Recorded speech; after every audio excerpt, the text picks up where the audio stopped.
So hello dear students, welcome back to Physics Online Bridge Course classes. So we were discussing about that applications of the dimensional formulas, right? So in case of that applications of dimensional formulas, we got how to check the correctness of the equation, and second thing, so we can able to convert that one system of unit into other system. So already I got two applications related to dimensional formulas. So from the dimensional formula, we can able to check whether the given equation is dimensionally correct or not. And second thing, in order to convert that one system of unit into other system, we will use the dimensional formula method. So that formula n2 is equal to n1 into m1 by m2 of a, l1 by l2 of b, and t1 by t2 of c. By taking use of that formula, we can able to convert one system of unit into other system here. So in today's session, so we will be discussing about that another applications of dimensional formula, that is to derive the equation. So from the dimensional formula, we can able to derive certain kind of physical quantities in physics. So not all the derivations we can derive by the dimensional formula, it has some limitations.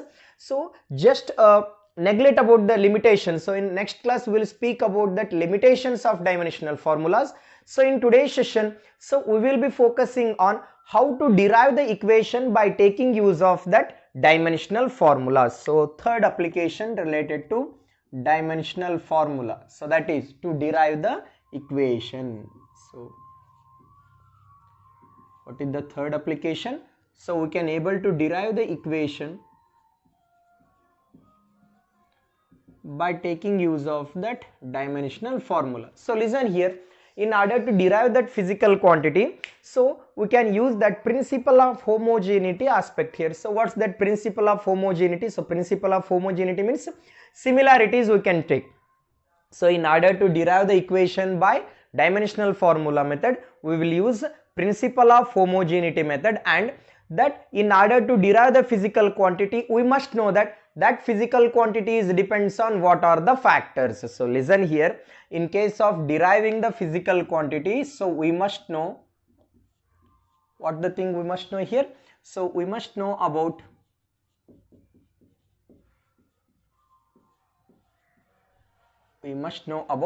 the physical quantities dependent factor. So we must know about the physical quantity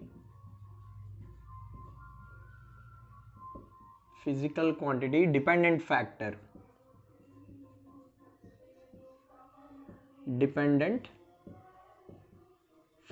So we must know that. So physical quantities dependent factor. For example, so now my interest is to derive that centripetal force. So centripetal force means what? The force which act towards the center of the circle, right? So I want to derive the expression for centripetal force by dimensional formula method. So in order to derive the dimensional formula method, means in order to derive that centripetal force by the dimensional method, so what must the thing I need to remember here? So we must know about that physical quantity dependent factor. It means that centripetal force is depends on what are the factors, if I know. So listen here, so in order to derive that physical quantities by the dimensional formula method, we must know about that physical quantity dependent factor. So it means that, for example, I want to derive the expression for centripetal force. So in order to derive the expression for centripetal force, we must know about that centripetal force is depends on what are the factors. If I know that dependent factors, then only I can able to derive the equation by dimensional formula method. So let me write the question. So they will ask the question like so: derive the expression for centripetal force. Derive the expression for centripetal force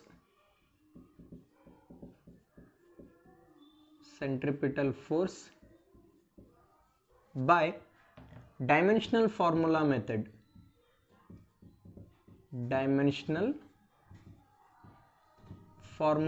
So it has different methods here. So by taking use of dimensional formula method, so I am going to derive the expression for centripetal force here. So derive the expression for centripetal force by dimensional formula method. method where centripetal force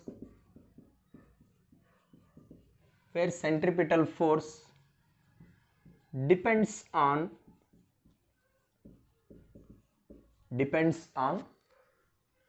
first one mass,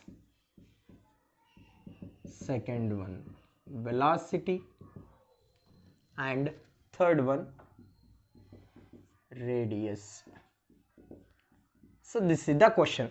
Look at here. So I'm going to derive the expression for centripetal force by taking use of dimensional formulas where centripetal forces depends on mass, velocity and radius here. So according to that given question here, so force I will represent by the letter F here. So that force is depends on mass here. So I will write it as M, and velocity here and radius here. So I don't know that how many times that mass will get repeat and velocity will get repeat and radius will get repeat here.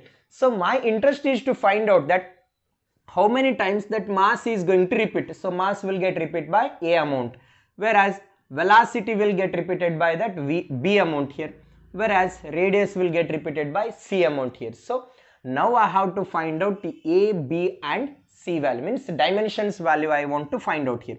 So force is proportional to, so MVR. So if I remove this proportionality sign, I will get that proportionality constant here. So proportional sign I will take it as, so equal to, so constant I can take. So this constant is proportionality constant. So F is equal to K into M to the power of A, V to the power of B and R to the power of C. So this is right. So in that given question, force is depends on mass, velocity and radius dimension. But my interest is to find out that how many times that mass will get repeat, so velocity will get repeat and radius will get repeat, means dimensions I can able to find out here.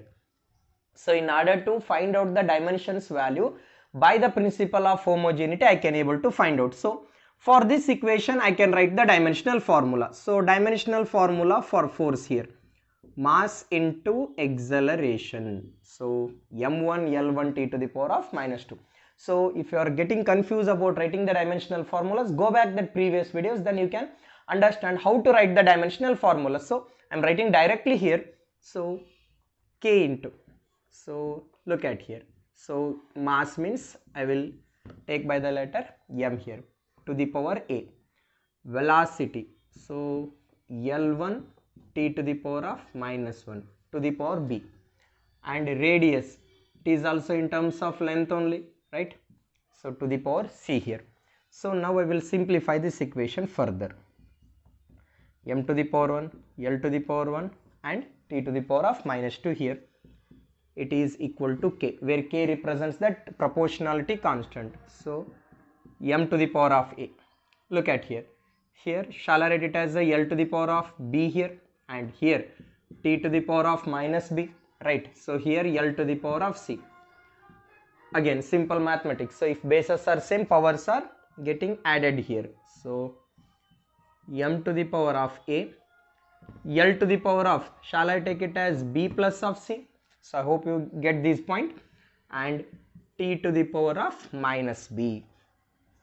And now I will apply that principle of homogeneity. So principle of homogeneity means left hand side also m term is there, right hand side also m term is there, left side L term is there, right side L term is there, left side T term is there, right side also T term is there. So I can compare here. So by principle of homogeneity, homogeneity means similar things. So principle of homogeneity, okay, look at here. Here m is there, here also m is there, here a is there, here 1 is there. Shall I take it as a is equal to 1? So if I apply that principle of homogeneity, so I will take that. So a is equal to 1. So I think you may get that question, why I am going to write that a is equal to 1. Why? Because here m term is there, here also m term is there, here m to the power 1 is there, here m to the power of a is there. So I can take that a is equal to 1. So similarly, L term is there, L term is there. Here B plus of C is there. Here 1 is there. Shall I take it as B plus of C is equal to 1? So hope you are understanding here. And similar thing. So T term is there. So here T to the power of minus 2. Here T to the power of minus B. Minus B is equal to minus 2. So it will get cancelled out. So shall I take it as B is equal to 2? I want to find out A, B, C value. I got B value here. So if I get that B value, means I got that A value as well as B value. So let me take this as equation 2 and this one is equation 3. I want to find out C value. So in this equation, for example, 2, 3 you can take this one as 4. So I want to substitute B value in equation 3. So put equation 4 value in equation 3. If I do like so, so wherever B is there, shall I take it as 2 here? 2 plus of C is equal to what? 1 here, okay? And C is equal to 1 minus of 2, so that is minus 1. What is that C value here? C value is minus 1. Let it be equation 5. Now I got that A, B and C value. So this A, B, C value I will fill it in equation 1. So put equation 2, 4 and 5 value in equation 1. If I do like so, F is equal to proportionality constant, I will let it as it is, m to the power of, wherever A is there, 1 I will take, and V to the power of, okay, so B means what? 2. So velocity will get repeated by 2 times, and R to the power of, so C value is minus 1. So this is the way. Shall I rearrange like this? F is equal to K into M V square. So R to the power of minus 1 is there. Shall I send into the denominator? I got this final equation. F is equal to K into M V square by R. If K is equal to 1, so that proportionality constant value is 1 means, so I will get it as F is equal to M V square by R. So this is the way to derive the physical quantity by the dimensional method here. Okay. So we'll derive one more equation by dimensional formula method. So let me write the question here. So derive the expression for time period of oscillation of simple pendulum. So derive the expression for time period of oscillation of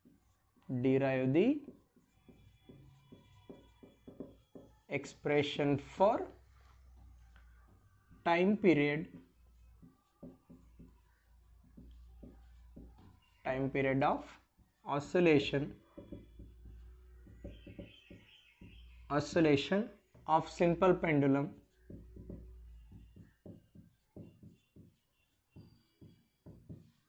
So derive the expression for time period of oscillation of simple pendulum by dimensional formula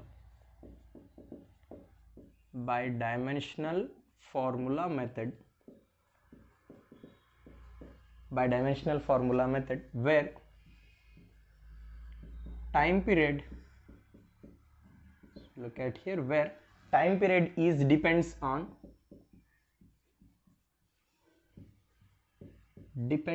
so time period is depends on acceleration due to gravity. So I said that in order to derive that physical quantity by the dimensional formula, first we must know that physical quantity depends on what are the factors here. So time period is depends on, so they are mentioning here, so time period is depends on acceleration due to gravity, and second thing, length of the thread. So these are all the two factors that time period will get depend here. So look at here, I want to derive the expression for time period of oscillation of the simple pendulum by dimensional formula method, right? So in order to derive that time period of oscillation, so that time period is proportional to acceleration due to gravity and length. Whether it is directly proportional or inversely proportional, I don't know that. So just that time period means symbolical representation is t. So time period is directly proportional to acceleration due to gravity. So that is z. How many times that acceleration due to gravity will get repeat? I don't know. So my intention is to find out that. So g to the power of a I will write. And it depends upon the length I said. So it depends upon the length means I want to find out that how many times that length is getting repeat here. So now instead of proportionality sign I will get that proportionality constant by equal. So equal sign. So t is equal to k into g to the power of a and l to the power of b. Let it be. I name this equation as 1 here. So hope you get this step. Now my interest is to write the dimensional formula for these physical quantity. So dimensional formula for time m0 l0 t to the power of 1 and k. What is the dimensional formula for acceleration due to gravity? Please remember. So l1 t to the power of minus 2 whole to the power of a. So length term is there. So just I will write the letter l here, l to the power of b. Now I will simplify this equation. m0 l0 t to the power of 1, it is equal to k into.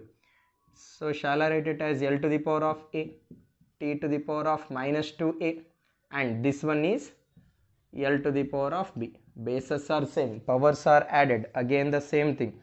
m0 l0 t to the power of 1, it is equal to k into. So look at here l to the power of a and l to the power of b. So shall I take it as l to the power of a plus b and t to the power of minus 2a here. So finally by principle of homogeneity, so I will apply by principle of homogeneity, principle of homogeneity. So by the principle of homogeneity, so here there is no mass term here, so or let it be write that m to the power of 0 here, or don't get confused here, m to the power of 0. So there is no mass term here, also m to the power 0 is there, here also m to the power of 0 is there. L to the power of 0 and L to the power of a plus b is there. So shall I write that? So a plus of b is equal to 0. So a plus of b is equal to 0, or I can take a is equal to minus of b. So I will name this as equation 2. Next, t to the power of 1 is there, t to the power of minus 2a is there. So t to the power of 1 and t to the power of minus 2a. So minus 2a, it is equal to what? So minus 2a is equal to 1, or a is equal to what? So minus of 1 by 2 here. Let it be equation 3. A is equal to minus 1 by 2 means what's that b value here? So are b equal to, shall I write it as a minus of a? Put a is equal to minus 1 by 2 in equation 2. So if I do like so, minus 1 by 2 is equal to minus b, or b is equal to what? 1 by 2 here. So what's that b value here? B value is 1 by 2. So I will name this as equation 4. Now I got that a value and b value. So these two value I will substitute in equation 1. So put equation 3 and 4 value in equation 1 here. So what's that equation 1? T is equal to k into, okay, g to the power of a. So a value is how much? Minus of 1 by 2. L to the power of, what's that b value? 1 by 2 here. So I can rearrange here. T is equal to k into. So shall I take that? Whole to the power of 1 by 2 means that is square root of, or sorry, I will extend one more step here. T is equal to k into L to the power of 2. So g to the power of minus 1 by 2 is there. I will send into that denominator. Did you get my point? Now t is equal to k into, instead of writing whole to the power 1 by 2, just I will take that square root. So t is equal to k into square root of L by g. So what's the dimensional formula here? Sorry, what's that expression for time period here? T is equal to k into square root of L by g, where k value, so that is fixed value. So where k is equal to 2 pi. So don't bother about these values for time being. So what is that k value here? K value is 2 pi. So that is a dimensionless physical quantity. So dimensionless physical constant we can say. We cannot able to write the dimensional formula for pi. We cannot able to write the dimensional formula for 2 here. So that is some limitations. So instead of writing k, just I will take it as 2 pi. So t is equal to 2 pi into square root of L by G here. So this is the required expression for time period of oscillation of simple pendulum. So hope you are understanding these things. So in next class we will be discussing about that what are the limitations of dimensional formulas.